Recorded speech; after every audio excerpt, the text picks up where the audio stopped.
When we think about water and environmental justice, one of the big things I think about is cost. I am always trying to get the students out into the community. That's a challenge this year to think about how to get interaction with Rochester without getting physically close to people and within the safety guidelines.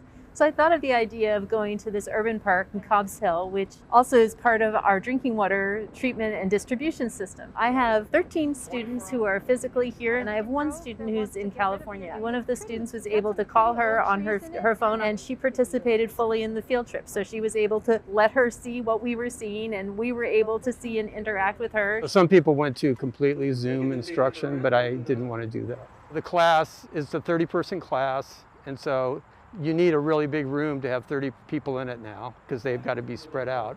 And the students in the room, they really appreciate the face-to-face. And then with the Zoom students, I just have to do a few different things and give them different assignments. I am more of a in-person, hands-on visual learner. I like labs, I like being outside, so this class is definitely in my wheelhouse. Today they're sampling bees in the meadow. This class is really all about just how you think carefully about making an experiment. So it can be indoors or it can be outdoors. It was not a hard decision for me to decide to come back to campus, particularly this class. I know this class is mainly going to be outdoor and doing very, very interesting experiments, and that's the main reason I say why I'm back here. It is really, really more beneficial to be in a class with other people around you rather than staring at a computer screen. But of course we want to be safe with the virus, and so I think people are happy to be back, but they're still being careful, which is good to see.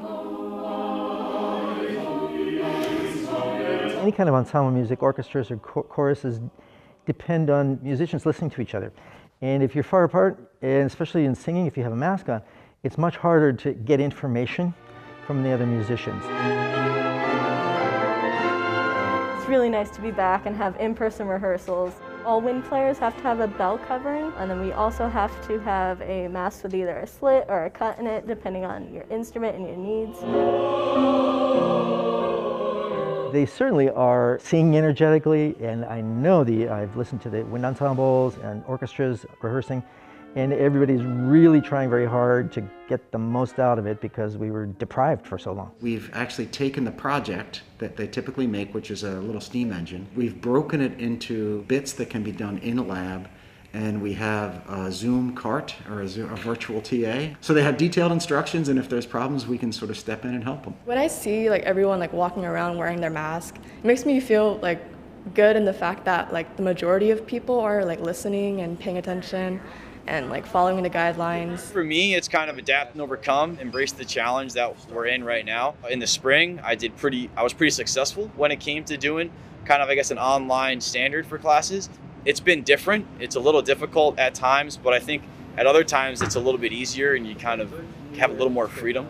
When you're standing next to somebody, you can kind of direct in a pointed way, but with Zoom, you allow them to figure it out. Certainly, I'd rather be in the room with the student, to be able to instruct them, but this is kind of something that is kind of interesting, and I didn't expect it. I just tell them that I'm trying to figure this out, and they go, great, let's try to figure it out together. And I sort of make them co-teachers of the class. 50 years from now, they're going to be the generation that experienced college in this really unusual way.